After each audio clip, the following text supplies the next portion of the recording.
Okay, Shane, we're going to week 8 here, and we got some big games on the docket this week as EPC travels to Dakota, Forreston goes to West Carroll, and Aquin goes to Stockton. So some really good games to look forward to this week. The rest of them are pretty much going to be about where we anticipate them being, as usual. Another good game to really kind of look out for would be the Polo AFC matchup like we were discussing earlier today. So really good games. I mean, it's going to be a fun week, I think, once again. And this is going to get us closer to our playoff picture. That's correct. Yeah, I'm just kidding. Yeah. Realistically, you're looking at those 3 games. Ultimately, what moved away from the game of the week what we thought would be the game of the week this week, has no longer been the game of the week because EPC lost to West Carroll and made some last-minute transitions. Right. So, I mean, that could still be a very good game and game of the week worthy. I still predict it to be like that, so to speak. Oh, yeah. But that Forreston and West Carroll, I mean, it's very appetizing to get the game of the week. So, we'll see how things shake up. But, yeah, and another one that's up Beloit at Warren. Maybe Warren can somehow get in the victory. Yeah. Kind of help out their upstate foes and get them an extra playoff point. That would be huge. It would be. Because we know South Beloit's very terrible, and, you know, Warren's sitting 0-7 right now, so you never know. I mean, that's kind of where we're going to be looking forward to next week, even when we see Du-Pec go to Galena. So, along the same lines of that. So, some exciting things. Very true. So, that is a brief look into what we're going to discuss here on our Week 8 matchups and predictions. Also, don't forget to subscribe to our YouTube channel. Just click the subscription button right there, and once you do that, hit the bell next to it. That way you can be notified as soon as we get all of our productions posted to YouTube. We're going down to Franklin Grove, where the AFC Raiders are going to play host to Polo. Polo comes in this game with a 4-3 record, while AFC comes in at 2-5. Last week, Polo lost to Stockton 49-21, and what was our upstate game of the week didn't play out to be as such. And AFC lost to Milledgeville 26-0. Shane, last year in this game, it also took place in Week 8, and Polo dominated 49-8. Here is another matchup where I just don't see last year's score being replicated this year. Yeah, I don't see that taking place either. And realistically, if that happens again this year, I would still sit here and say I don't see those teams that far apart. Be more along the lines of AFC not showing up again like they have earlier in the year. This is what you would quote-unquote call a trap game for Polo. I mean, AFC is better than their 2-5 record, though. And with Polo sitting at 4-3, you know, crunching a few numbers, you got to win out. Yes. And they play EPC next week. So they're not going to I mean, and we thought, you know, 5-4 might get Polo in. We started crunching some numbers, and, you know, you look at a schedule that's filled with, Edwardsville, Lutheran, Warren, River Ridge, you know. 36. Not many points to be had. So not when we're speculating the cutoff to be at 37. So I can confidently sit here and say it's either going to be Polo or it'll be EPC in the playoffs. I mean, that's what it would come down to. And obviously we take EPC every time in that situation because that's what that Week 9 game is going to be. That's true. And, I mean, give or take, I mean, that Week 9 matchup, we anticipate EPC to win that matchup. Correct. Irrelevant to what they do against Dakota this week, but let's just figuratively say that EPC does go 5-4. Polo wins this week against AFC, and then they lose to EPC, and they're at 5-4. That would give EPC, you count 32 playoff points for being in conference, plus 5 wins from Polo, so that puts them at 37 points. Polo at 5-4 is 36 points. So yeah, EPC would definitely be in. Polo is going to be on the fringe and hoping that the cutoff is actually at 36 and not 37. And even 37 isn't too good for EPC. It's not, but I can see 37 based off the amount of 5-4 teams we have. Right. I can see 37 being a good number. Earlier in the season, we saw it really projecting up towards 39 to 40. It's come back down a little bit. With a So lack of 9-0 teams, Right. that's what you have. yes, One or the other. High playoff points and a lot of 9-0s, or vice versa. that's correct. So, I mean, this is definitely a must-win for Polo. If they do not win this week, It's done. they're over because they're not going to win in Week 9. You can sit here and say it whatever you want. Well, the kids got to play. Yeah, the kids do have to play, but I'm not going to keep stressing it. There's just a huge disparity between the Northwest and the Upstate side of the conferences. Right there. So, if you don't believe me, I got stats bracket up, and I can post those this week. Let me know if you want them. Otherwise, that's where we're at. That being said, though, I do like Polo in this matchup for the reasons that you listed. You know, it doesn't take a rocket science to figure out we got to win this game. Right. That should be enough. I mean, you shouldn't need more than that to win. I mean, show up, play your game, and win. But AFC is no 2-5 slouch. No, they're not. And AFC is better than 2 and 5. I mean, you put them in a lot of other conferences, they're a playoff team. Right.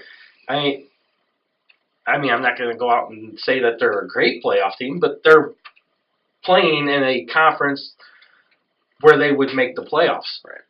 Unfortunately, they play in the NUIC, and I mean, the Upstate's obviously not the Northwest, but it's still a very respectable conference, especially looking across the state. Right. This is definitely a game that Polo has to win, but AFC is going to be an opponent that I agree with you. I think AFC can play with Polo and give them a game here. But like you, I like the Marcos as well. Game number 2 in the upstate side of the division takes us back to River Ridge, where they will play host to Milledgeville. Milledgeville comes in this game with a 6-1 record, while River Ridge comes in at 2-5. Last week, Milledgeville beat AFC, as we previously mentioned, 26-0, and River Ridge lost to Aquin 40-20 in a game that was 7-6 at halftime, until the second half when Aquin once again decided to show up. Shane, last year this game took place in Week 5. Milledgeville won this game 36-6. But yet again, that large of a victory, I could see it happening, but River Ridge has gotten a lot better. And I'm not so sure what's going on with Milledgeville because they're not looking as strong as they did at the beginning of the year. Right, and I would say that, 36-6 for this game this week, I'd say 50-50 at this point. Is it possible? Yeah, likely. Probably not. But, you throw in all that crap that's literally happening in the upstate on a weekly basis the last 3 weeks, and that's where we're at. You got Milledgeville barely getting by. Not barely getting by. Played close with Warren. We kind of brushed that to the side, no big deal, and then they followed up the same last week with AFC. Well, we just talked how AFC is better than that, so maybe we don't go in that direction with it. And then River Ridge plays close with that. I'm sorry, but the upstate is just a cluster as far as I'm concerned. It is. Actually, let's take a look, though. Milledgeville beat Orangeville by 2 points. They beat AFC by 26. Right. Orangeville beat AFC by 20. Yeah. So, AFC's right there, but, we'll just say AFC is 3 scores away from being in the mix of the conference race. Yeah. Fair enough? Yeah. That's about where it's at. And the way Aquin's playing, realistically, from about here down to here, it's just a pile of mediocrity, in my opinion. Other than what Stockton's starting to do. Right. Right now, in the upstate side of the conference, Stockton is my hot team. Yep. And with some of the things that we've seen with Orangeville even, this week, I would be interested have they done that at the beginning of the season to see where they would be right now. Well, they beat Polo for sure. Yes. We've already discussed that. So, can't argue that at all, and I think they upset Milledgeville at the same time. Right. So, those are 2 games there. But let's get back to this matchup. Milledgeville, River Ridge. Obviously, River Ridge is much improved. Got off to a 2-2 start, which is the first time they started 2-2 in quite some time. But they've hit the road.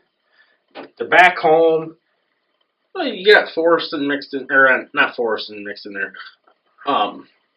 you had Stockton and then Polo and Aquin for River Ridge. So I mean, those are three tough games when you're not at the top. I mean, it's no different than say what Du-Pec or East Dubuque's encounter on the other side. You're gonna lose those games. No, that's very true.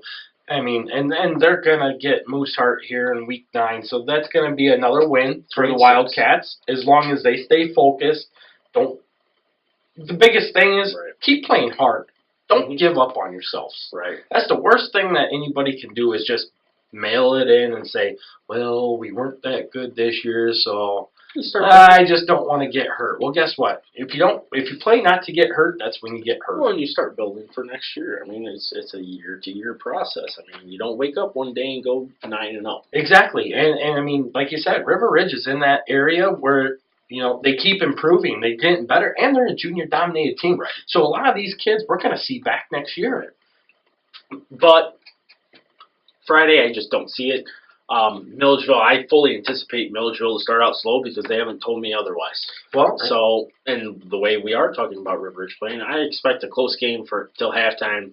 Milledgeville ultimately takes over the game by the 4th. Well, and I predicted Milledgeville to go 7-2 on the year. This is their step in that direction. They have Aquin next week. Yep. Great couple weeks. It's going to be a fun one, but I agree with you. I got the Missiles winning on the road. Warren plays host to South Beloit this week as... Sorry. Hey, wake up. I'm falling asleep here. This game's just so exciting. Warren comes in with an 0-7 record, while South Beloit comes in with a 1-6 record. Obviously, neither one of these teams has really impressed anything on the year. South Beloit's only victory has been over the same team that everybody's been beating, and that's River Valley. And that was a big win, too, for South Beloit. So I wouldn't take it past one of the Northwest teams and put up about 200 points on River Valley. 50 a quarter, which we've seen against Moose Heart basically last week. Yeah. So it's not that far-fetched. So last week, South Beloit got the luxury of playing our number 3 ranked Class 2A team in West Hancock and lost that 46-8. And Warren forfeited Galena Winslow to give them the 0-7 record. Ultimately, the right decision. Correct. Now, these two teams did square off back in 2010 when Warren split their co-op with River Ridge and had to remain in the northwest side of the conference that year. And Warren won this game 8-6 in week 2. Barn burner. That was a hell of a game. I remember that. I don't. Either. Just like I'm not going to remember this game either. Just the score. Yeah, South Beloit big. Unfortunately, in my opinion. Yeah, I don't see where Warren, unfortunately, with the lack of players. I mean, South Beloit has a full squad. They're just going to be a little bit better. I think they'll be a good game for Warren. I really expect to see Warren put some points up on the scoreboard and be a competitive matchup. I think South Beloit's going to be too much. But hats off to Warren for beating Galena Winslow's JV. Yeah, that was a big win, though. I mean, you got to give them credit. You got to start somewhere. Exactly. You got to start somewhere, and Warren beat the Galena Winslow JV, so that's a big win. We're heading back to Bronco country, where the Orangeville Broncos coming off their huge win on Saturday against Hiawatha. Get ready to play host to the East Dubuque Warriors. East Dubuque comes in with a 2-5 record, while Orangeville comes in with that 4-3 record, needing that win desperately to keep their playoff hopes alive, especially considering you got East Dubuque and Stockton remaining on your schedule. Right. This is a huge game for Orangeville. Get to 5-4 here. I mean, that's what we're talking about ultimately. And the way East Dubuque is we laugh about it off camera, but it's basically like East Dubuque has already turned in their equipment for the year. They've kind of mailed it in for all intents and purposes. Not playing good football, actually acting like they wouldn't rather be there. So all things point towards Orangeville. I mean, but you know, what Orangeville did against Hiawatha deserves a lot of talking points, though, too. Oh, it does. I mean, let's start with East Dubuque. Last week, they beat Du-Pec 14-6, but that was really a game that, believe it or not, Du-Pec dominated that game. Du-Pec should have got a win there. Yes. And it's really, coming. Yeah, Du-Pec is coming. Guys, I mean, we've said this last week. You can hear it in the distance. Yeah. They're definitely coming, and it's going to happen. Mm-hmm. It's just a matter of when. Right. So, I applaud Du-Pec. Keep fighting because that fight's going to get you where you want to be. Right. Now, on to Orangeville and their win over Hiawatha. So this was a game that we said on paper Hiawatha should win. Or be a very close game. It was a true pick'em game. Yeah, and we split on that. I we was did. made out to be an idiot, which is fine. Well, you were made out to be an idiot by surprise. I Right. mean, neither one of us predicted a 31-point difference in score. I honestly thought a couple points, right. realistically. And really, Orangeville damn near had a running clock in that game. Right. And should have had it not been for a fumble that. But when you change everything, I mean, how many times haven't we seen that over the years? A case in point would be 2011 when Connor Fleming was on the line for Dakota. They move him back to the backfield, lights out. Case in point this year, Matt Akins goes from fullback to the line to help build their line to be better after losing to Lena Winslow. Exactly. Right there. And now what we see with Orangeville, their new offense with the quarterback running the ball. I mean, he went absolutely nuts. Let's dabble into that real quick. I mean, Austin Guy obviously has proven to be the catalyst of the Bronco offense all season long from the quarterback position. He's led the team in rushing and passing, obviously. When you're trying to run the ball while taking a snap, you're going backwards and then coming back forward.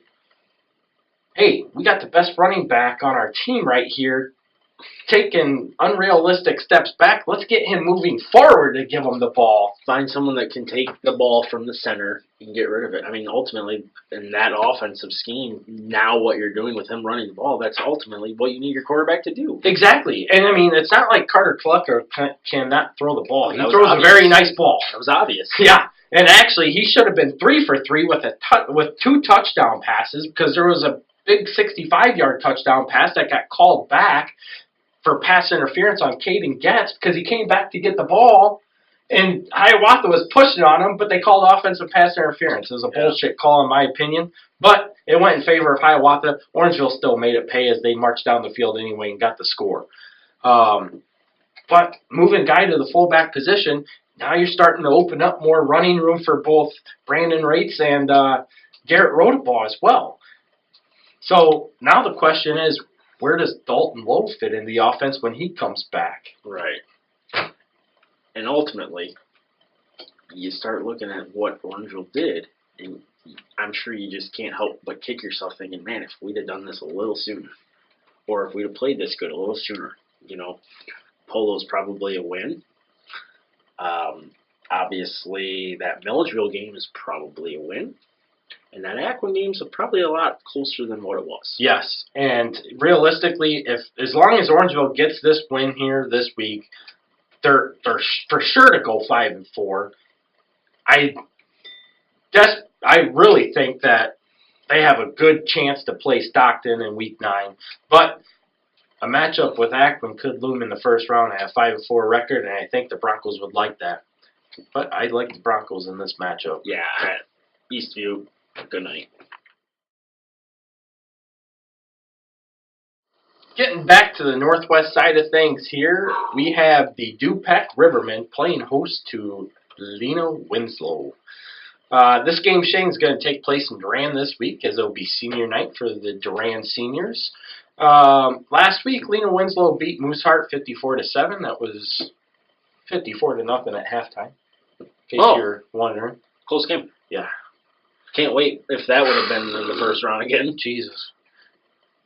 Well, with Orangeville's big win over Hiawatha, Mooseheart might miss the playoffs. Well, we know that we can't send Lee Wynn's JV to play that first round game because they lost to Warren, so we can't do that. But Du-Pec played a very good, tight ball game with East Dubuque coming up on the short end of the stick, 14-6. Last year, Lena Winslow beat Pectonica 42-0 in Week 2. Yeah. And that's at the point where Lena Winslow really hadn't gotten their identity yet. That's when Lee Wynn was beatable. Oh, very. This year, not so much. Right. This year, they're everything we envision them to be. Right. Just a couple things from my perspective on this game. Du-Pec had a close game with Madison. You know, you travel down there, a close game. You go out to East Dubuque, have a close game, ultimately losing both. Great things for Du-Pec to Not so fast on that. Ultimately, building up things that you want to in your program, but this week you'll kind of see the score look like it did earlier in the season. It's nothing to Du-Pec. I mean, Galena Winslow is just that good, so I like Galena Winslow big. But Du-Pec also has that Galena matchup next week that they can look forward to. So yeah, I mean, like we stated before, Du-Pec's just got to keep fighting. They got to keep doing what they're doing. You got to remember, you may not be the result of success this year, but what you're building will be because of you guys later down the road. And that's the success you got to look forward to. You guys are just the building block, but you got to start somewhere. You're going to take lumps. You're taking those lumps. But later down the road, when Du-Pec's making the playoffs on a regular basis, it's because of what you guys have done is why they're where they're at. I agree. Now, with, as you said, real quick, Ravion has now passed 3,500 yards in his career. He's 476 yards shy of 4,000 for his career, which is a hell of a number. Could get there before the regular season is over. Very well could. He has to have 2 big games, albeit he's going to play quite a bit against Dakota. Probably not so much against Du-Pec. That's kind of where I see that. In my opinion, he'd have to get close to 400 against Dakota. I just don't see it. Oh, gosh, no. Because, well, obviously for Dakota's reasons as maybe well. 300. But all intents and purposes, you know, you're looking at another game, 5 carries, maybe 100 yards, give or take. I mean, yeah, he's not going to be alone. But yeah, I'll let you get back to your points of taking the points. Well, that was really my only point. Yeah. So, I mean, I really, Rob's had a great season thus far, and it's been fun to watch him take off and do what he's done and playing every week. Finally. Yes, it's great to see what he is helping. Right. And I mean, he's an exceptional athlete. There's no doubt about it, and it's just an absolute joy to watch him play. Keep up the great work, Rob. You're doing awesome. I wish you the best of luck on your way to 4K, and I'm really interested to see where you end up at the end of the season. But Galena Winslow this week, big fashion. Du-Pec, keep your heads up. Coming back to Dakota, where they will play host to EPC. The Wildcats are reeling after their loss to West Carroll on senior night, coming in with a 4-3 record, while Dakota comes in with that much anticipated and expected 6-1 record. Last week, Dakota beat Amboy 47-6, and we've already discussed what EPC lost by. Yeah. Last year, EPC won this game in Week 6, also in Dakota, 14-6. Shane, this is another game where I can really see a very tight, contested, low-scoring ball game once again. Yeah, and I know you and I kind of went back and forth on this before you saw last week's game, and it ultimately ended our discussion saying we'll agree to disagree on a politely discussion. Yeah, I mean, I was ready to tear your freaking neck off, but alone, just so you guys know, Shane was right. But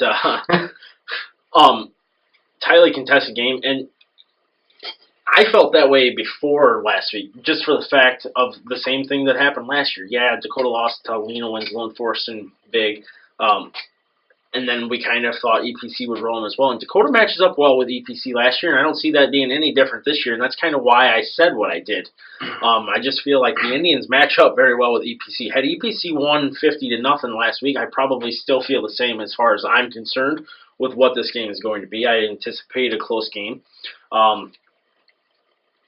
Ultimately, in my opinion, it's going to be whether Dakota shows up or not, which to this point, they've only not showed up once, and that seems like forever ago against Forreston. Well, it was. I mean, that was back in Week 3, and I mean, Dakota came out scared.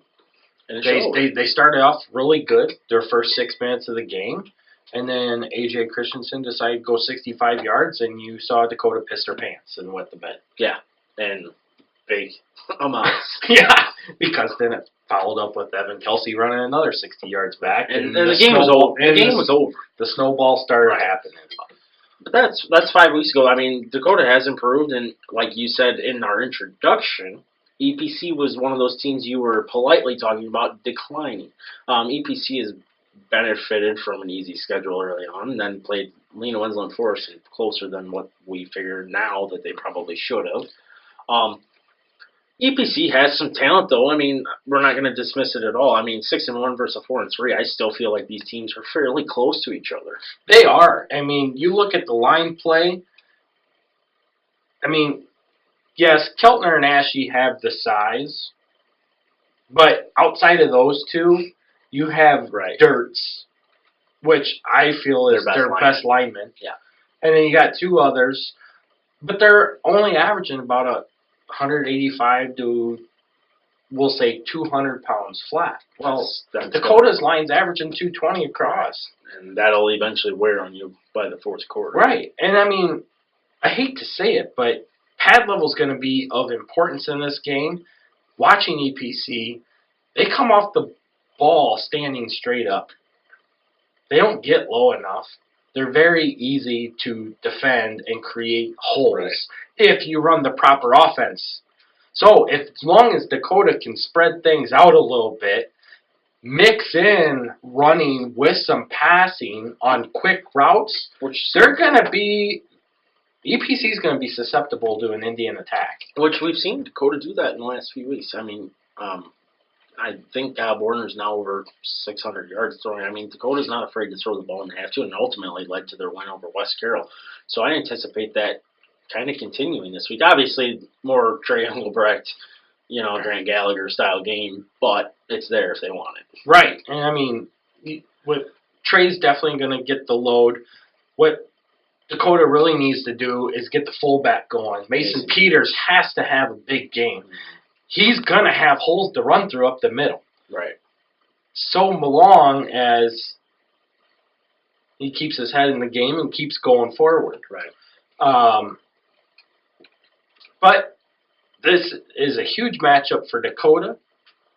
Even bigger for EPC, because EPC doesn't want to face Newman. Dakota wants to get a higher seed to stay away from Forreston and Galena Winslow. Who are you taking? I'm going to take Dakota at home just for everything that we've discussed to this point. I like Dakota as well.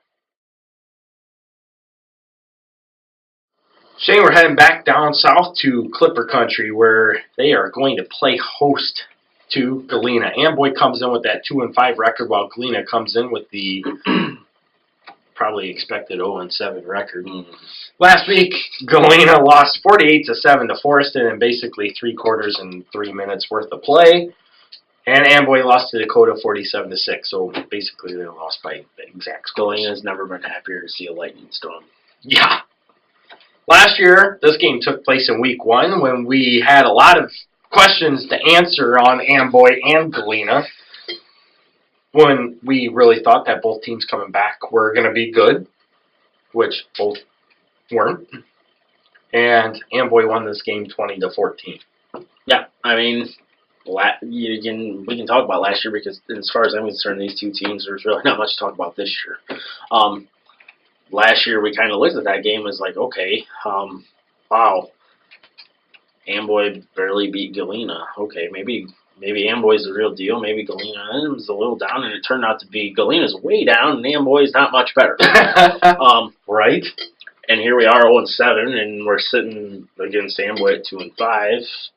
And it's pretty much the same story. Well, it's one of those things, too, where after that first week, me and Carrie made back-to-back trips to Forreston just to see what Galena and Amboy were, just to come away very disappointed. Right. So, Galena, I don't anticipate getting a win at Amboy. Amboy still does have a few more athletes, and Galena is like East Dubuque and turn in their equipment, so to speak. Yeah, I just don't see where the Pirates have much that can match up with the Clippers. I mean, the Amboy comes in, I mean, just like last year, they have size. They do.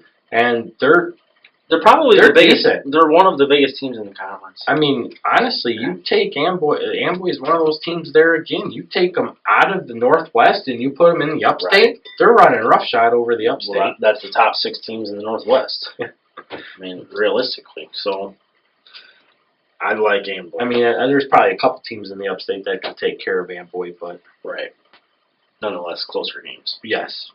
But like you, I like the Clippers at home.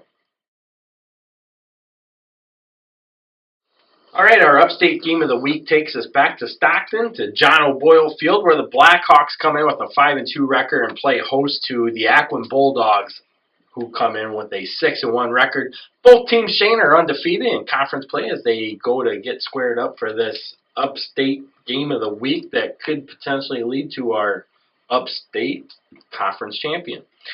Last week, Aquin beat River Ridge 40-20, while Stockton took care of Polo in our Upstate game of the week, 49-21. And last year, this game took place in Week 8 as well, also with the conference title on the line.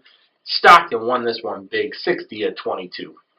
And if you remember correctly, we had projected Stockton to win this game big, and we got a lot of grief from Aquin faithful saying that Aquin was going to play with Stockton. Yeah, but it's kind of funny how that worked out because we picked Stockton to win big, but yet we also picked Aquin to go further in the playoffs because, you know, I mean, it was a late season game, but the way that Stockton had played and the way that Aquin actually, you know, that was probably the best thing that could have happened for Aquin at that point in the season. Don't disagree with that at all. I mean, they really kind of turned it around. You know, you're a few points away from going to the semis to play Forreston, but in Stockton, that game against Salt Fork, I mean, if you go to Stockton, they've probably forgotten about that by now. Like, who'd you guys lose to? Well, we won't talk about that. You know? I think they're still pretty hurt. Right, exactly. I mean, that was the holy anointed Stockton team that was going to run the table of the playoffs. I mean, told them, power run team. And that's ultimately what happened. Don't believe us. We don't know what we're talking about. This year, though, I mean, how many times have we talked about it? I mean, you know, Marquette and West Carroll were Stockton's 2 losses.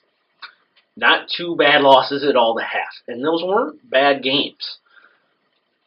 Aquin, the way they're playing this year, towards, well, basically the last how many weeks, they've kind of been sluggish. Wait till halftime to turn it on. And if that happens again this week, Aquin will be in a world of hurt. Yeah, I'm not sure what's going on in the Dog Nation, but it certainly is playing football in the first half of games. No. Like we said, I mean, they have been dismissive the first half of football games this year, and they've been underwhelmingly performing terribly.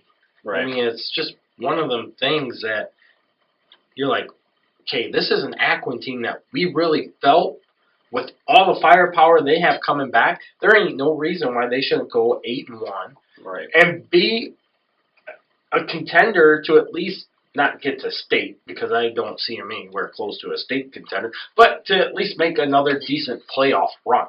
Right. And, you know, going into the season, like you said, you know, we kind of figured 8-1 they'll lose to Forreston, but I also anticipated that being a lot better than it was. I would have put them, you know, as a collective of the conference, I would have put them below Forreston and Lena Winslow closely, but they probably would have been my 3rd best team at that point, had they played up to their potential going into the season. Correct. But then once you watch them in person and you see what happens and transpires. We've seen Aquin now a couple times. Yeah, and you look at some of the things that they do and you're like, that's Aquin? Right. I mean, I'm sorry, I hate to say it, but that's my perception. They're a good team. They're athletic. But athletic and strength are 2 different things, and Aquin does not have the latter. Right. And we said that, and it'll be the same this year as it was last year, the power run will be the demise of the Aquin Bulldogs. Yep, just like Stockton. And, for me, that starts this week. I like Stockton at home. Stockton's starting to turn it on. Stockton is starting to turn it on. Elijah Rowe is back. And so you add him in the backfield with Colin Dvorak and Brian Booth, you got a potent running attack offense. And I feel that Stockton is starting to become more physical where they need to be. Something that we've been pushing on them for the last year and a half. Right. Be more physical. You guys be more physical. We'll give you the respect that you deserve. But when you look at the fact that you're 42-8 in conference play, but you're only 21-11 when you face teams outside of the conference, that's not impressive to me. And you got to take in fact that they ran 4-1 in the playoffs. So back in 2012, 5 of those 21 wins came when they went to state and lost. Right. So I do like Stockton in this game. Shane, our Northwest game of the week takes us to Savannah, where the West Carroll Thunder, coming off their big 26-7 win over EPC, plays host to the defending state champs, the Forreston Cardinals, as they come in with the 6-1 record. Last week, as we previously mentioned, Forreston beat Galena 48-7. Shane, last year this game took place in Week 5. Forreston won this game 26-6 after jumping out to a 26-0 lead at the half. And it was also that game, as we've stated before, that Coach Diddick credited West Carroll for preparing them for a state final run. That's right. We were sitting in the press conference, the post game, and somebody asked, I don't remember who it was. I think it was Dan Cohn from WREX asked who they had seen prepare them for this point, and we were all kind of a little surprised at West Carroll, but it makes sense.